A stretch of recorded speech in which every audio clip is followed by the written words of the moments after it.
ফেব্রুয়ারিতে ত্রয়োদশ জাতীয় সংসদ নির্বাচন। সারা দেশ প্রস্তুত হচ্ছে একটি অবাধ, সুষ্ঠু ও গ্রহণযোগ্য নির্বাচনের জন্য। কি ভাবছেন সাধারণ মানুষ থেকে শুরু করে আগামীর জনপ্রতিনিধিরা, সে কথা জানাতে ডিবিসি নিউজের ইলেকশন এক্সপ্রেস ছুটে যাচ্ছে সব সংসদীয় আসনে। আজ সারাদিন ছিল সংসদীয় আসন 115, ভোলা 1-এ।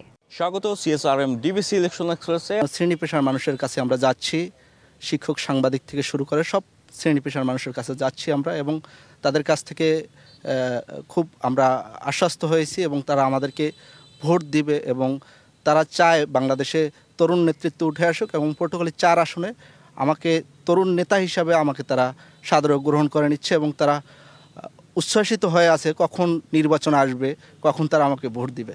এখানে বিগত 54 বছরে যে রাজনৈতিক দলগুলো এখানে এই আসনে ক্ষমতায় ছিল, তারা আসলে জনগণের জন্য ওরকম কোনো কিছুই করতে পারেনি। সুতরাং তাদের প্রতি বর্তমান যারা তরুণ ভোটার আছে তাদের প্রতি কোনো আস্থা নেই। সেই জায়গা থেকে তারা চায় পুরাতন রাজনৈতিক দল এবং পুরাতন নেতাদেরকে অল ডিলেট করে তরুণদের মাধ্যমে এখানকার নেতৃত্ব উঠে আসুক, যেন তরুণদের নিয়ে কাজ করতে পারে।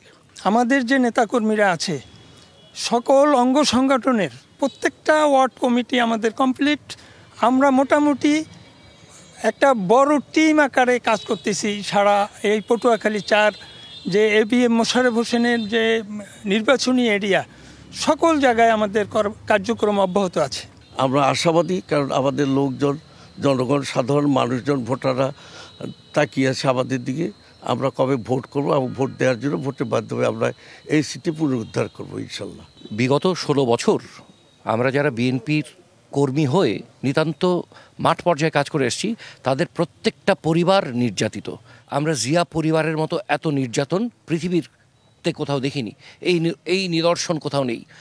আমাদের এই অঞ্চলে এত বছর ধরে একটি খারাপ কাজ, একটি দুর্নীতির কাজ বিএনপির কোনো পরিবার দ্বারা সম্পন্ন হয়নি।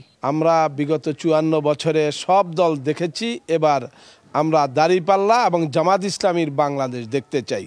এজন্য আপনারা যদি ভোট সংরক্ষণ করতে পারেন, ভোট যদি আপনারা দেওয়ার মতো পরিবেশ করতে পারেন, তাহলে ইনশাল্লাহ আপনারা বিপুল ভোটে বিজয় লাভ করবেন।